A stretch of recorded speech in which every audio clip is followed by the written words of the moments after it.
Most important 150 150টি preposition শিখব। কয়টি? 150টি। এসএসসি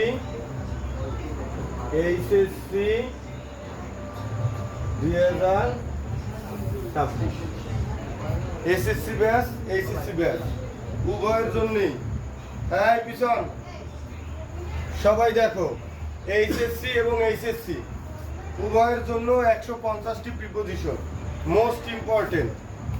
সবাই একসাথে পড়বো, ঠিক আছে? বলো ফেইথ ইন, বিশ্বাস করা, ফেইথ ইন, বিশ্বাস করা, বিলিভ ইন, বিশ্বাস করা, বিলিভ ইন, বিশ্বাস করা, অ্যাডিক্টেড টু, অ্যাডিক্টেড টু, খারাপ কাজে আসক্ত হওয়া, অ্যাডিক্টেড টু, খারাপ কাজে আসক্ত হওয়া, অ্যাডিক্টেড টু, খারাপ কাজে আসক্ত হওয়া, অ্যাডিক্টেড টু, খারাপ কাজে আসক্ত হওয়া, ডিভোট টু, ডিভোট টু, ভালো কাজে নিযুক্ত হওয়া, ভালো কাজে নিযুক্ত হওয়া, ডিভোট টু, ভালো কাজে নিযুক্ত হওয়া,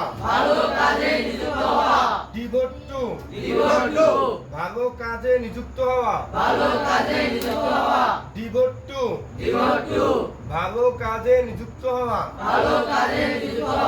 ডিভোট টু, ভালো কাজে নিযুক্ত হওয়া, থিঙ্ক অফ, থিঙ্ক অফ, ভাবা বা চিন্তা করা, ভাবা বা চিন্তা করা, থিঙ্ক অফ, ভাবা বা চিন্তা করা, হার্মফুল টু, ক্ষতিকর, মিক্স উইথ,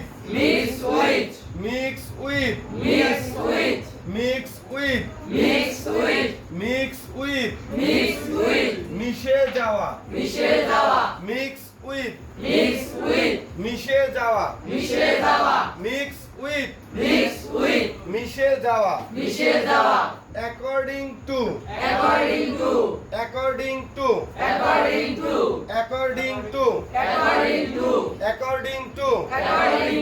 অনুসারে,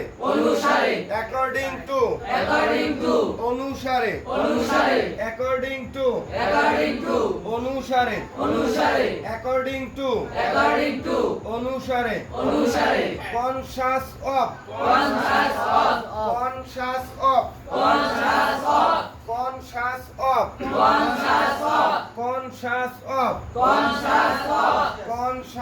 অফ, সচেতন,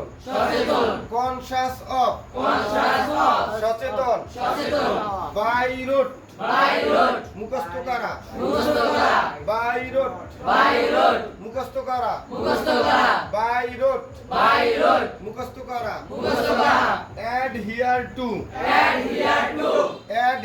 to, রেগে থাকা, adhere to, রেগে থাকা, adhere to, রেগে থাকা, adhere to, রেগে থাকা, adhere to, রেগে থাকা, abide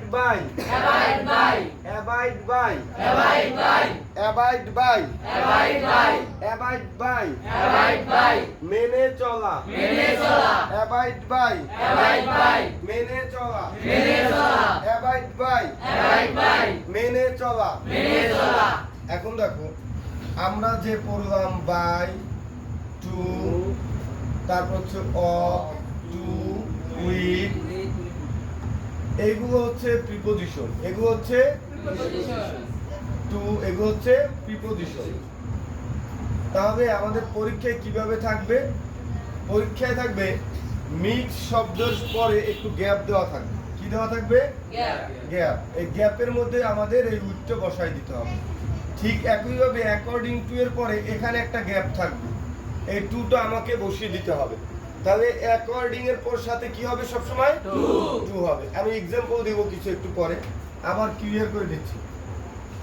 ঠিক একইভাবে হার্মফুল লেখা থাকবে, হার্মফুল লেখা থাকবে, গ্যাপ থাকবে হার্মফুলের সামনে, যেখানে আমরা কি বসাবো? টু বসাবো। থিঙ্ক দেওয়া থাকবে, অফের জায়গায় গ্যাপ থাকবে। ডিভোট দেওয়া থাকবে, টু এর জায়গায় গ্যাপ থাকবে। তাহলে এগুলো হচ্ছে কি আমাদের প্রিপোজিশন। বিলিভ দেওয়া থাকবে, ইন আমাকে বসাতে হবে। অ্যাডিক্টেড দেওয়া থাকবে, টু আমাকে বসাতে হবে। এই হচ্ছে প্রিপোজিশন কিভাবে পরীক্ষায় থাকবে। আমি একটু উদাহরণ দিয়ে আর একটু ক্লিয়ার করে দিচ্ছি। আমি নিচে কিছু উদাহরণ দিব। আচ্ছা, এখন দেখো পরীক্ষায় থাকলো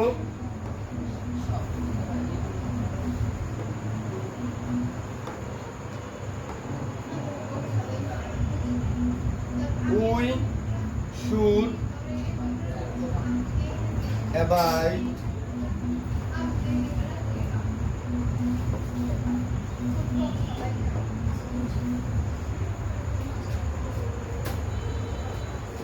the rules of traffic jam। আচ্ছা দেখো, উই শুড অর্থ কি? আমাদের উচিত। বলো, অর্থ আসে কি? আমাদের উচিত। উই শুড অর্থ কি? আমাদের উচিত। উই শুড আমাদের উচিত, উচিত। অ্যাবাইড, এখন অ্যাবাইডের সাথে আমরা জানি কোন প্রিপোজিশন বসে? বাই। কি বসে? বাই। একসাথে কি বসে? বাই। বাই বসে। তাহলে অ্যাবাইড বাই অর্থটা কি আসে? মেনে চলা। অ্যাবাইড বাই অর্থ কি? মেনে চলা। তাহলে অর্থ আসে কি? আমাদের পরীক্ষায় তো এখানে গ্যাপ থাকবে, বাই আমরা অ্যানসার করব, ঠিক আছে? এটা আমরা অ্যানসার করব বাই। এখন অর্থ আসে কি? উই শুড আমাদের উচিত, অ্যাবাইড বাই মেনে চলা, আমাদের মেনে চলা উচিত। দ্য রুলস নিয়ম কানুনগুলো। দ্য রুলস অর্থ কি? নিয়ম কানুনগুলো বা নিয়ম কানুন। অফ ট্রাফিক জ্যাম, ট্রাফিক জ্যামের। এই অফ অর্থ কি? র বা এর। তাহলে কিসের? ট্রাফিক জ্যামের। রুলস মানে নিয়ম কানুনগুলো, অ্যাভয়েড বাই মেনে চলা উচিত, উই শুড আমাদের উচিত। তবে আমাদের উচিত ট্রাফিক জ্যামের নিয়ম কানুনগুলো কি? মেনে চলা উচিত। পরীক্ষায় এরকম থাকবে। আর একটু উদাহরণ দেই, দেখি তোমরা পারো কিনা।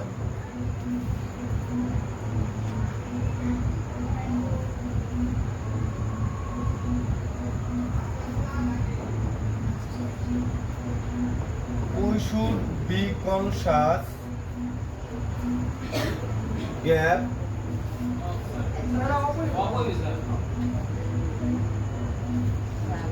অভাবে না?